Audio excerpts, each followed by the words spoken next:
What's up, restoration seekers?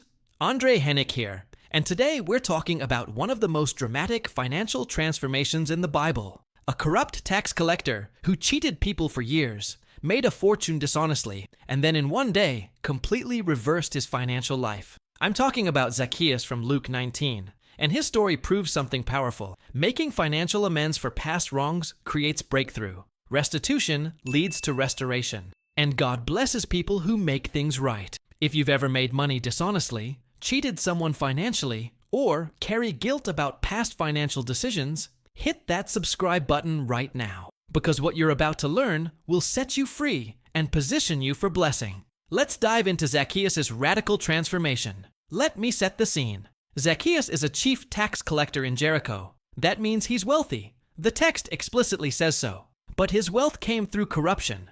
Tax collectors in Roman times could charge whatever they wanted and pocket the difference. Most were extortionists. Zacchaeus is short, so when Jesus comes to town, he climbs a tree to see over the crowd. Jesus spots him and says, "Zacchaeus, come down immediately. I must stay at your house today." Everyone is shocked. Jesus is going to eat with a sinner, a known cheat and traitor.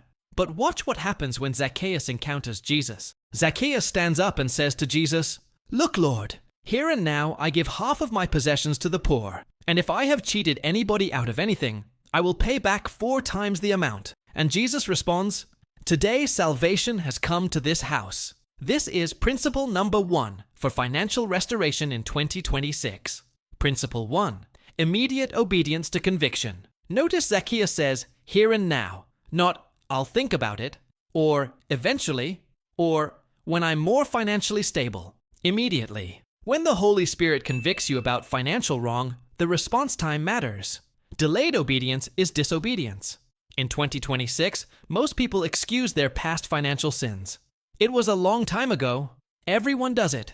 I needed the money. They'll never know. It's too complicated to fix now." Zacchaeus shows us immediate correction, regardless of cost or complexity. Here's what this looks like in 2026. Confess immediately. Zacchaeus admitted, "If I have cheated anybody," he owned it publicly. In 2026, if you've cheated on taxes, lied on expense reports, stolen from employers, or scammed customers, confess it. To God first, then to those you wronged. Confession breaks the power of guilt. Commit to correction.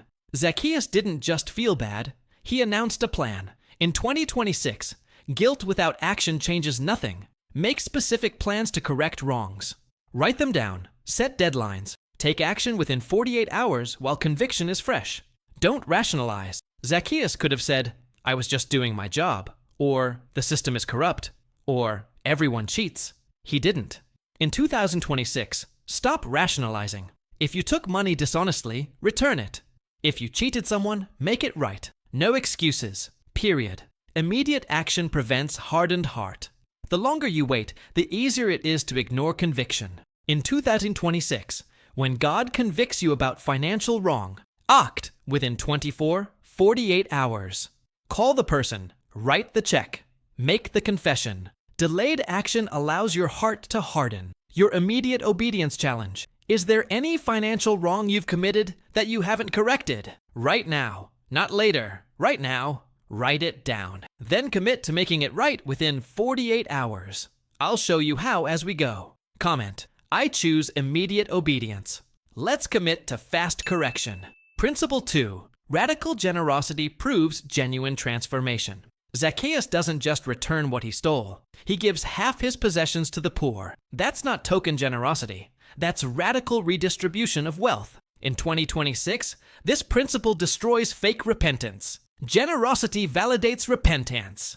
Anyone can say, "I'm sorry." In 2026, true repentance is proven by changed behavior. If you say you've repented of greed, but your giving hasn't changed, your repentance isn't real. Zacchaeus proved his transformation through radical generosity. 50% is radical, half of everything. In 2026, most Christians give 2 to 3%. Zacchaeus gave 50% to the poor immediately, plus 4-fold restitution. That's not comfortable, that's sacrificial. Real transformation costs something. Giving to those he didn't wrong. Zacchaeus gave to the poor, not just people he cheated. In 2026, restitution is about more than paying back specific victims. It's about changing your entire relationship with money. Generosity to people you don't owe proves your heart has changed. Financial transformation reflects spiritual transformation. Jesus said, "Salvation has come to this house." Why? Because Zacchaeus' finances changed. In 2026, your checkbook reveals your heart. If Jesus is really Lord, your money reflects that. If your finances haven't changed after conversion, question whether conversion was real. Your generosity proof. Since you became a Christian, or since your last financial conviction, has your giving increased? If not, why not? What percentage of income are you giving? Target. Move toward 10% minimum. Tithe. But if God has convicted you of past greed, consider going beyond, maybe 15%, 20%, or like Zacchaeus, 50% for a season. Radical generosity proves genuine change. Principle 3. Overcompensate in restitution. Zacchaeus didn't just return what he stole. He paid back 4 times the amount. That's 400% restitution. That's overcompensation. In 2026, this principle is crucial. Pay more than you owe. 4 times is the Old Testament restitution law for theft. Exodus 22:1. In 2026, when you make financial amends, go above the minimum. Cheated someone out of $1,000. Return $1,500, $2,000. Stole time by lying on timesheets? Work extra hours free. Overcompensation demonstrates genuine remorse. Cover damages and inconvenience. Returning the stolen amount doesn't cover interest, opportunity cost, or emotional damage. In 2026, think about the full impact of your wrong. If you stole $5,000 5 years ago, that money could have earned interest or been invested. Return more than face value to account for this. Generous restitution removes bitterness. When you overcompensate, the victim feels genuinely blessed, not just made whole. In 2026, if you shortchange restitution, bitterness remains. But generous restitution often turns enemies into friends. The person you wronged might even defend you because of how generously you made it right. It's not about what's fair. It's about what's right. Zacchaeus could have calculated exact amounts. In 2026, restitution isn't about mathematical precision. It's about exceeding to demonstrate sincerity. When in doubt, err on the side of generosity. Your restitution math, if you owe someone money or wrong them financially. Step 1. Calculate the minimum you owe. Step 2. Add interest. Use 5 to 7% annually from when wrong occurred. Step 3. Add 50, 100, and 100% as overcompensation. Step 4. Round up, not down. Then contact them and make it right. Yes, it's expensive. That's the point. Sin costs. Principle 4. Public declaration creates accountability. Zacchaeus made his restitution commitment publicly in front of Jesus, and presumably others present. He didn't secretly fix things. He announced his plan. In 2026, public commitment creates accountability. Announcing your plan, Zacchaeus said, "I will pay back." Future commitment spoken aloud. In 2026, when you announce financial corrections publicly, you're more likely to follow through. Tell a friend, small group, or accountability partner, "I'm making restitution for specific wrong by specific date." Public commitment increases completion rates by 65%. Transparency rebuilds trust. Zacchaeus' public declaration showed he had nothing to hide anymore. In 2026, if you've been financially dishonest, transparency is how you rebuild trust. Don't hide corrections. Be open about them while respecting others' privacy. Secrecy breeds suspicion. Transparency builds credibility. Testimony inspires others. When people heard about Zacchaeus' transformation, it probably inspired others. In 2026, your story of making restitution might inspire someone else to do the same. Don't hide your financial restoration. Share it appropriately. Your testimony gives others permission to make things right too. Protection from backsliding. Public declarations make it harder to back out.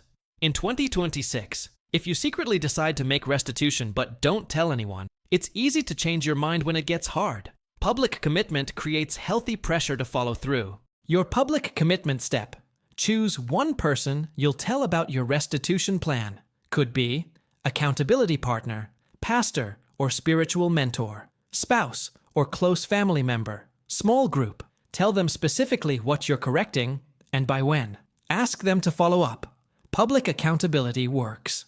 Principle 5. Salvation precedes but is proven by financial change. Jesus says, Today, salvation has come to this house.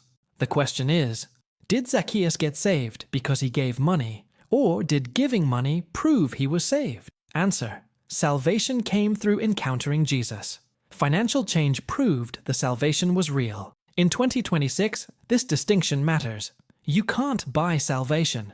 Zacchaeus' generosity didn't earn salvation. In 2026, no amount of restitution, giving, or financial correction saves you. Only Jesus saves. Giving is proof of salvation, not the price of salvation. Don't confuse them. But salvation changes your finances. Real conversion impacts your wallet. In 2026, if Jesus is Lord of your life, but not Lord of your money, He's not really Lord at all. Financial transformation is evidence of spiritual transformation, not the cause of it. Immediate evidence. Zacchaeus' change was immediate, same day. In 2026, some changes take time, but direction should change immediately. Maybe you can't pay back everyone at once, but your trajectory should shift the moment you encounter Jesus. If months or years pass with no financial change, question whether real conversion happened. Jesus affirms genuine change. Jesus said, "Salvation has come," after seeing Zacchaeus' financial commitment. In 2026, God affirms genuine transformation. When your finances reflect your faith, you experience God's blessing and affirmation. That's not works-based, that's evidence-based. Your salvation finance connection. Ask yourself honestly, has my financial behavior changed since becoming a Christian? Do I handle money differently than before I met Jesus? Would someone examining my finances know I'm a believer? Am I more generous, honest, and faithful with money than before? If answers are no, deal with it. Maybe you need genuine conversion. Maybe you need repentance in this area, but deal with it honestly. Principle 6. Restitution positions you for blessing. After Zacchaeus makes restitution, the story doesn't say, "and he became poor." We assume Jesus' statement, "Salvation has come," included financial blessing, not destruction. In 2026, restitution unlocks blessing, removes curse. Proverbs 13:11 says, "Wealth gained hastily will dwindle." In 2026, money gained dishonestly has a curse on it. It leaks, it disappears. Problems follow it. Restitution removes the curse. It cleanses your finances spiritually. After you make things right, God can bless you without blessing your sin. Creates clean slate. Zacchaeus' past was dealt with. In 2026, restitution creates a fresh start. The guilt is gone. The stolen money is returned. The victims are compensated. You can move forward without baggage. That freedom positions you for blessing, builds character for prosperity. Making costly restitution builds character. In 2026, the discipline required to save up restitution money, the humility to admit wrong, the courage to face victims. These character qualities position you to handle future wealth righteously. God can trust you with more after you've made restitution because you've proven character. Testimony opens doors. People who hear about your restitution respect it. In 2026, your reputation shifts from that dishonest person to that person who made things right. That reputation opens business opportunities, partnerships, and favor that dishonesty closed. Your restitution blessing faith. Make restitution trusting that God will provide for you, even after giving it all back. You'll be better off financially in 3 to 5 years than if you kept stolen money. The blessing that follows honesty exceeds the profit from dishonesty. Your obedience positions your children for generational blessing. Trust God's math. It's better than your math. Principle 7. Restoration is possible for anyone. Zacchaeus was a chief tax collector, hated by everyone, known as a traitor and thief. If anyone was too far gone, it was him. But Jesus restored him completely in one day. In 2026, no one is beyond restoration. Your past doesn't disqualify you. Zacchaeus' corrupt career didn't disqualify him. In 2026, maybe you've committed financial crimes, tax evasion, fraud, embezzlement, theft. You can still be restored. Confess. Make restitution. Start fresh. God forgives and restores anyone who genuinely repents. It's never too late. We don't know how long Zacchaeus had been corrupt. Could have been decades. In 2026, doesn't matter if your financial sin was last week or 20 years ago. It's never too late to make it right. Don't let time be an excuse.